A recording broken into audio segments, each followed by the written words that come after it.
आशीष media लेकर के देश को आजादी दिलाई, उसी प्रकार से हमारे लोकतंत्र सेनानियों काले अंग्रेज के रूप में कांग्रेस और विशेष तौर से गांधी परिवार की गुलामी से मुक्ति दिलाने का काम, संविधान और लोकतंत्र को बचाने का काम किया। इसलिए लोकतंत्र सेनानी सम्मान समारोह भी आज होगा और यह कार्यक्रम पूरे देश में हो रहा है, पूरे प्रदेश में हो रहा है, सभी जिलों में। 1975 25 जून को जब आपातकाल लगाया गया था तो इस समय की भारतीय जनता पार्टी, इस समय की भारतीय जनसंघ,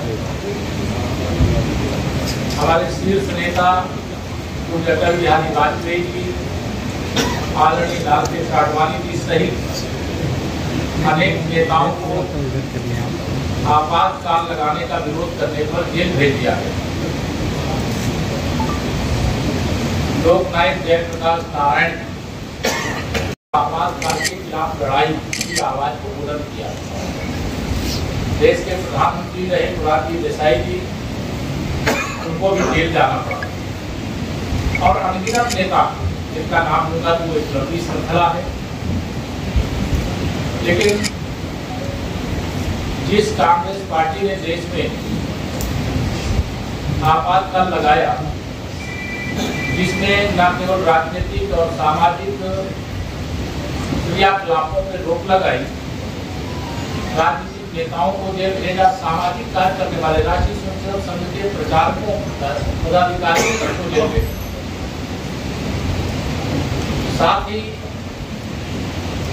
मीडिया के आप सब मित्र हो, मैं मीडिया का अभिनंदन करना चाहता हूं कि जब देश में आपातकाल लगा, उस आपातकाल के विरोध में उस समय जो प्रिंट मीडिया का ही पूरा समय लगभग रहता था, तो अखबार के पन्नों में कुछ लिखे बगैर छोड़ दिया गया था, क्योंकि वह काला दिन,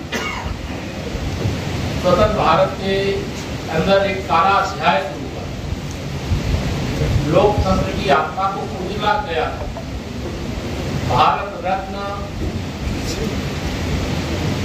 संविधान निर्माता बाबा साहब डॉक्टर भीमराव अंबेडकर जी संविधान के माध्यम से जो नागरिकों को अधिकार दिए थे, लोकतंत्र के 4 स्तंभ जो बनाए थे, उसमें उस समय विरोधी दल में थे उनको कुचला गया, मीडिया को कुचला गया, न्यायपालिका के अधिकार सीमित किए गए, जबरन नसबंदी कराने का काम किया गया, पुरुषों की नसबंदी, लाखों की संख्या।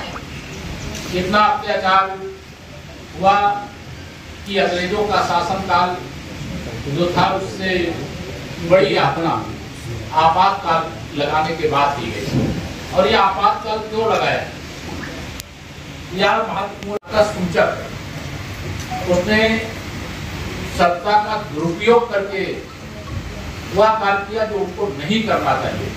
हम इसकी घोर भर्त्सना करते हैं, क्योंकि आपातकाल लगाए जाने के 50 साल पूरे हुए हैं और 50 साल की इसमें पत्रकार में भी कई बैठे, उनकी आयु 50 साल है। उस समय मैं भी बहुत छोटी आयु का था, इसलिए आपातकाल की यातनाओं का मुझे भी पता नहीं।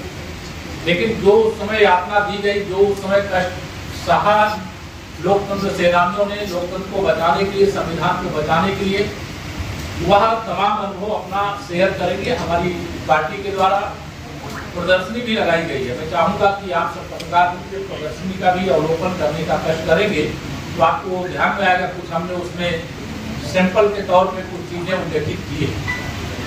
मैं आज एक बात और कहूंगा कि जब आपातकाल दिवस हम मना रहे हैं, लोकतंत्र सेनानियों का सम्मान करने जा रहे हैं, उसी समय असली समाजवादी तो लोकतंत्र को बचाने की लड़ाई लड़ रहे हैं। नकली समाजवादी अर्थात श्री अखिलेश यादव एंड कंपनी ये कांग्रेस की गोद में बैठ गए। इस कांग्रेस के खिलाफ जयप्रकाश नारायण जी जैसे लोकनायक, जॉर्ज फर्नांडिस जी जैसे नेता, अनेक समाजवादी, उस समय तो मुलायम सिंह जी भी लालू प्रसाद यादव जी भी, यह सब लोग उस आंदोलन का हिस्सा थे।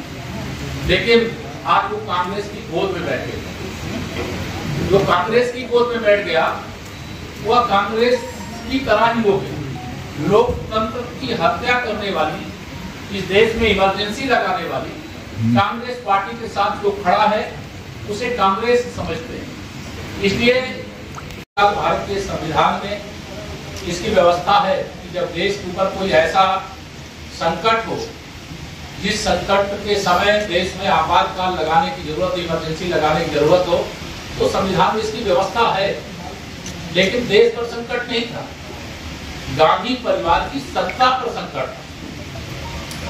इलाहाबाद उच्च न्यायालय के एक आदेश से श्रीमती इंदिरा गांधी जी का चुनाव रद्द कर दिया गया था और उस चुनाव के रद्द होने के बाद कि न्यायपालिका का कैसे साहस हो सकता है कि श्रीमती इंदिरा गांधी का जो कांग्रेस की नेता है, मतलब उस समय कांग्रेसी नारा देते थे भारत का मतलब है, और कांग्रेस और इंदिरा गांधी का मतलब भारत है, भारत का मतलब कांग्रेस और इंदिरा गांधी।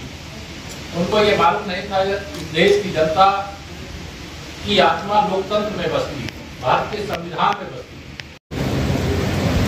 50 वर्ष आज 25 जून को पूरे हुए हैं।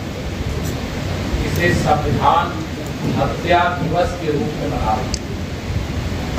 और जिस प्रकार से अंग्रेजों की पराधीनता नामों को उजागर करने के लिए कार्यक्रम कर रही है, और इस अवसर पर जो लोकतंत्र सेनानी हैं उनके सम्मान का कार्यक्रम भी किया जा रहा है। हमारी पार्टी का संकल्प है, हम 11 साल से सरकार में हैं, लेकिन हमें पूरा विश्वास है कि हम 2047 तक ही नहीं, उसके बाद भी सरकार में हमारी पार्टी रहेगी और विकसित भारत बनाने का काम करेगी। और आने वाले हजारों वर्ष तक लोकतंत्र को इतना मजबूत करेंगे, संविधान को इतना मजबूत करेंगे कि कभी इस देश में फिर से लोकतंत्र को बंधक बनाने का प्रयास कोई भी तानाशाही मानसिकता की कांग्रेस जैसी पार्टी न करने पावे, इसका प्रबंध करें। कांग्रेस ने आरोप लगाया, उन्होंने कहा कि अघोषित अमानत 11 सालों से चल रहा है। जो भ्रष्टाचार करते थे, जो आतंकवाद को आयातित करते थे, जो नक्सलवाद को इस देश में बढ़ाए, जिन लोगों ने सत्ता का दुरुपयोग करके सारे नागरिक अधिकार, न्यायपालिका के अधिकार, मीडिया की स्वतंत्रता को छीनने का प्रयास किया, उनके मुंह से यह बात शोभा नहीं देती। लोकतंत्र भारत का मजबूत था, मजबूत है, मजबूत रहेगा, और माननीय नरेंद्र मोदी जी के नेतृत्व में भारत का लोकतंत्र मजबूत हुआ है। कांग्रेस सत्ता से बेदखल है, इसलिए जैसे पानी के बिना मछली तड़पती है, वैसे कांग्रेस देश में तड़प रही है, सपा प्रदेश में तड़प रही है। धन्यवाद।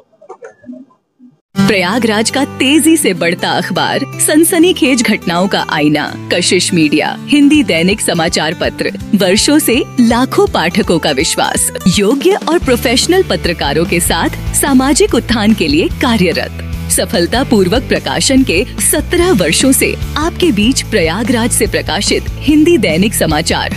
विश्वसनीय खबरों के लिए आज ही जुड़े, बच न पाएगा कोई हमसे छुपकर। कशिश मीडिया की नजर शहर के चप्पे चप्पे पर, भ्रष्टाचार को उजागर करने वाला, जन समस्याओं पर आधारित कशिश मीडिया। समाचार व विज्ञापन के लिए संपर्क करें 94549 73605। अपने शहर की ताज़ा खबरों के लिए कशिश मीडिया हिंदी दैनिक समाचार पत्र फेसबुक पेज और यूट्यूब चैनल को सब्सक्राइब करें और बेल आइकॉन जरूर दबाएं।